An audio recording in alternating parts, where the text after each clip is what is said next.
Hello. Hello. So yeah, hello world. It's Kakal. It's been a while, and yeah, I'm making a video again. Last video ko nung, as in yung last video na ganitong, like just me. Noong December pa, December 31st, I think, yung upload ko nun. And that was when, yeah, nagkasakit ako and such, blah, blah, blah. Yung feeling ko nun eh, I really have to upload something bago matapos yung taon. Ganun.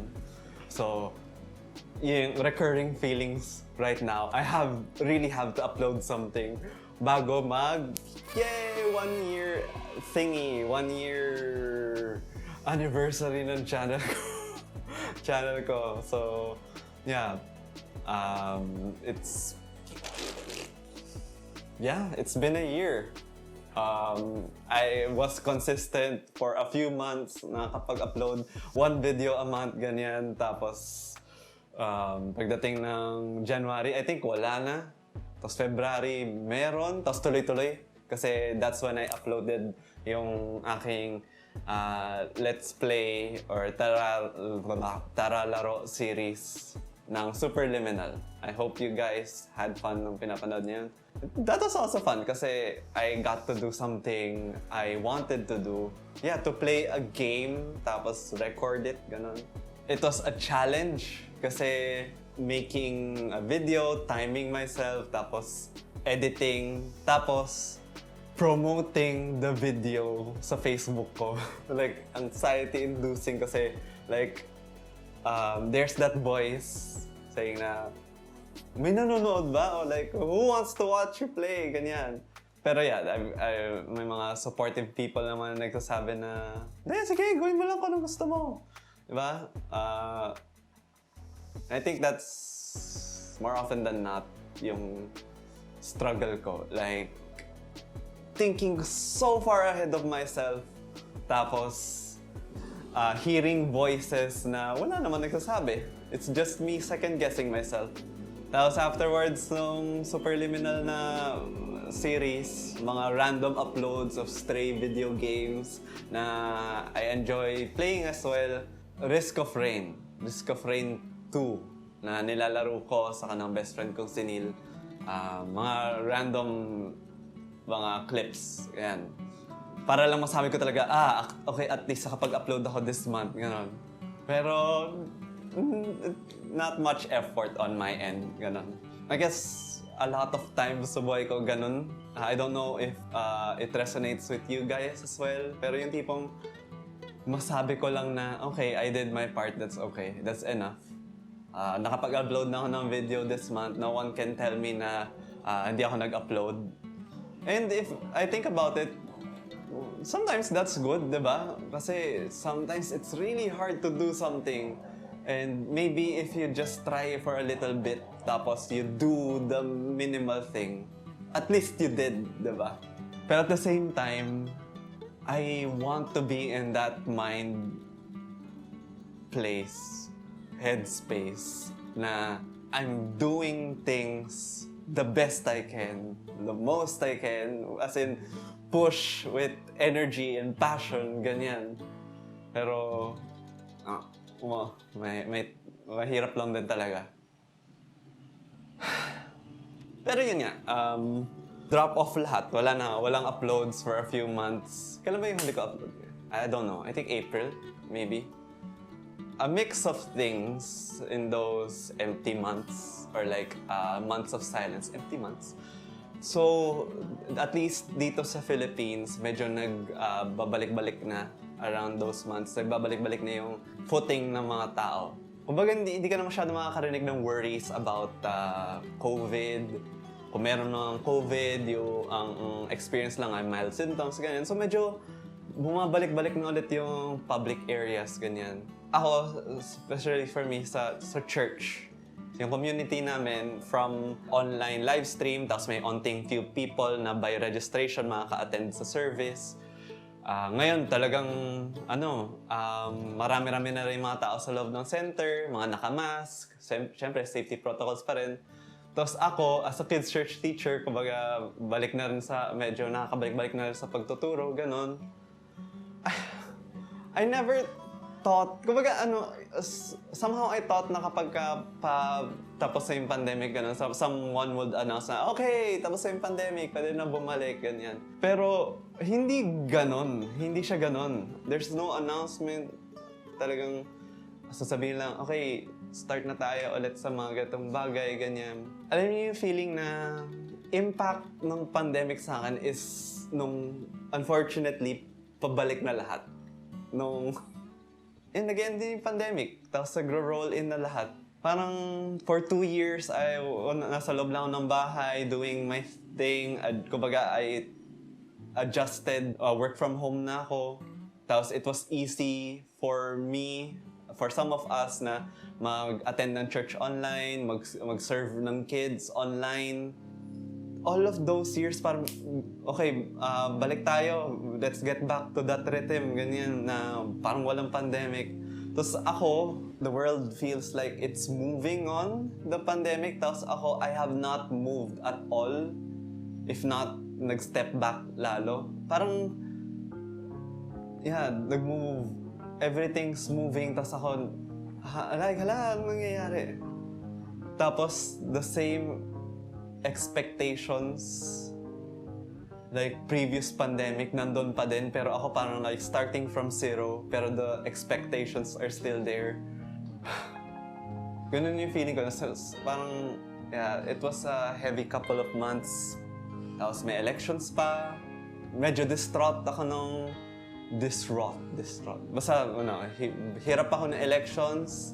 Make of it what you will. Pero parang, I also wanted to make a video about that. Pero like, I don't want to make a video coming from a bad place. Like I'm doing right now. I mean, from a place of pain and like, ganon. So, hinayaan ko lang. Parang spiral down. Last straw. Nail on the coffin. Ganon. It got so hard na I had to see a psychiatrist. Ganon ka nag-spiral yung disposition ko. Yung emotional and mental state ko. Maybe there are some of you sabihin, Carl, Christian ka. Kulang ka lang sa dasal. Okay, please. Hindi. I hope if you're a Christian and you're watching this, huwag niyo sasabihan yung mga tao na nagsastruggle mentally, emotionally, spiritually, any struggle. Huwag niyo sila sabihan na kulang lang sa dasal kasi who are we to judge yung pinagdadaanan ng ibang mga tao, di ba? We can keep encouraging them na magdasal, pero please, huwag tayong ganon na sabihin ko lang sa dasal. I highly doubt na Christians who are struggling with these stuff, kumbaga, they've not approached God, ganon. Ako personally, I think I prayed naman about it. God knows better than most, better than myself kung ano yung pinagdadaanan ko nun. Pero these stuff, hindi lang sila na idadaan lang sa dasal. Kumbaga, the human experience is multifaceted in that way na kung dasal lang, the whole world would be perfect. The whole world would have no problems kung dasal lang nasagot. Pero hindi, there are many angles. So I guess for me, the step to recovery, one of the angles was seeing a therapist. And nakaka 3 sessions na yata ako over 3 months. I won't say kung ano yung pangalan ng therapist ko kasi syempre, ganun ba yung confidentiality agreement? Part ko dun yata, I don't know. Anyway, nakatulong guys. It's like having a friend, a professional friend who knows what they're saying and at the same time you pay them. Pero hindi, like, I appreciate so much the medical aspect, the psychological aspect of kung anong pinagdadaanan ko as a human being. Kung actually initially, ang inisip ko baka may depression, ganyan. Pero sabi sa akin Okay, good news. You have no depression. So ako naman like, okay, that's good news, but it also sucks kasi why am I like this? Pero, yan, sabi din niya I am an anxious person. So, wala naman daw akong disorder. I'm just the type of person to be anxious. Like, may ganun akong trait. On that note, ang sa akin, how did we approach it? Okay, meds and structure. Meds, straightforward na. Like, right now, I'm on my meds. Like, doing this video stresses me out. So, may meds ako na pang-relax. I won't say what it is kasi I think it's a public responsibility. It's my responsibility to not give you guys anything na para mag-self-medicate kayo. Hindi ganun. Basta, it's a pang-relax na meds. Pangalawa, yun nga, structure. My doc put it this way na I need a structure like parang a 9-to-5 job. So, parang for people who have their lives or daily routines built around their 9-to-5 jobs, I need something like that. Kasi ako nga, freelance, work from home, I have my time, which I took pride in. Like, oh, I control my time, ganyan. I can play games, I can do whatever I want, do wherever, tapos just get back to work on the safety and confines of my home, ganon. Pero yun din pala yung nakakasira sa akin. Like, I have no structure. So, I tried to figure that out. It was hard for the first couple of weeks. But like, scheduling, I'm not the type of person to schedule. Tapos pag sa schedule ako, like, Doc, pagod na nga ako. Tapos pag sa scheduling pa ako. Pero hindi. Push lang. Ako, I was approaching it this way. I paid for this person. Might as well subukan ko yung sinasabi niya para di naman sayang yung bayad. So, yeah, I tried. Like, ano bang gusto kong gawin sa araw. Tapos I actually got an app, yung Sectograph. Which is like sa phone, parang makikita mo visual aid to schedule, meron kang actual clock. Basta ganun. You just look at the app, ganun. Unti-unti, like kapa-kapa talaga. Minsan maiisip mo, it's so troubling na, anong bang dapat ko unahin? How should I do this? Tapos, as I went through it, kumbaga, I found some semblance of footing. Yung feeling ko of anxiety before na, oh my gosh, I have no time to do things. Like, bakit ganon? People feel like they're so successful. People outside my home, ganyan, parang ang dami nila nagagawa. I realized na, wow, ako din pala, like, I have a ton of free time and I'm not able to maximize it. And scheduling helped with that. So ngayon, nagagawa ko yung daily routines ko ng tama, nakakapag-exercise na ako ulit, also visit hybrid calisthenics. I found that YouTube channel. Like parang exercise for every person. And also very charming yung guy there, si Hampton. Also, na-realize ko, Christian din pala siya. So like, wow, that's nice. So like, ang galing lang ni Lord mag-connect. Anyway, yun, like for the first time, I feel, nung nagkakapag-schedule na ako, I actually felt like, nakakapag-adult pala ako. Ooh, maybe this is the first steps of adulting. I've always felt na in the 20-something years of my life, parang like, I'm still a child. Maybe this is one of those steps towards adulting. Schedule. Plan your day. Plan your week. Ganun. Yeah. Anxiety sucks. Overthinking sucks. Thinking like 100 steps ahead sucks. It may sound like a superpower. Maybe it is in some cases, pero for just daily routine or like thinking about yourself, introspection or your future, it sucks. Kasi it kind of paralyzes you. Pero I hope you have people to talk to. Ako, the person who encouraged me to like visit a psychiatrist ay yung sister ko, always, si ate. Kumbaga, I'm blessed to have someone or a community around me makakapagsabi lang sa akin, makakapag-support sa akin. And honestly, makakausap. Family and community. I hope you guys find that as well. Again, sa akin personally, yung main social circle ko is church. And church is not perfect. Kumbaga, not everyone knows yung pinagdadaanan mo, and maybe some people actually think na you're doing well, or maybe you find offense from someone.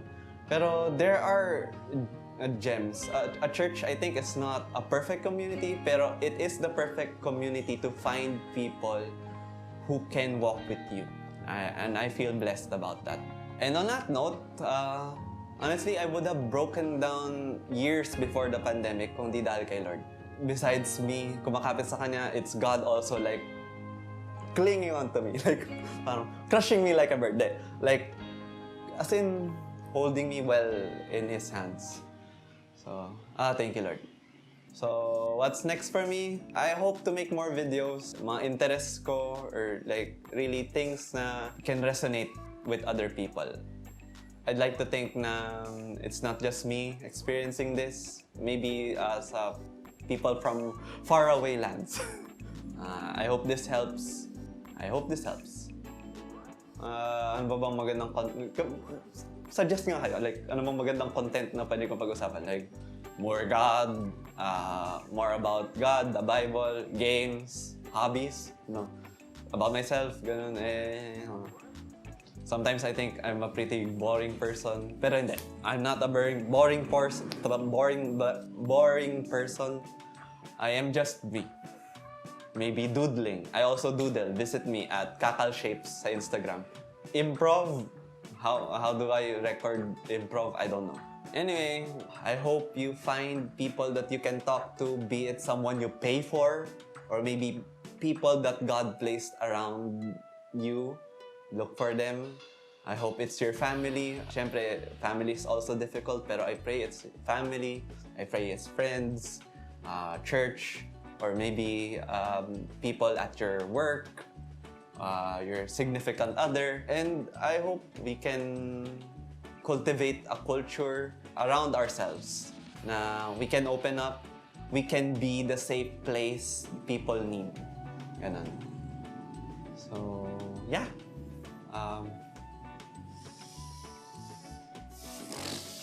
That's it, Pansit. Oaks Manoks. Also, exercise. That also helps a lot. Okay, bye! Gano'ng katagal to?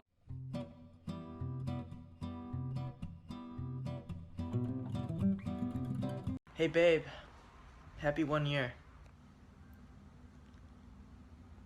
I'm 27.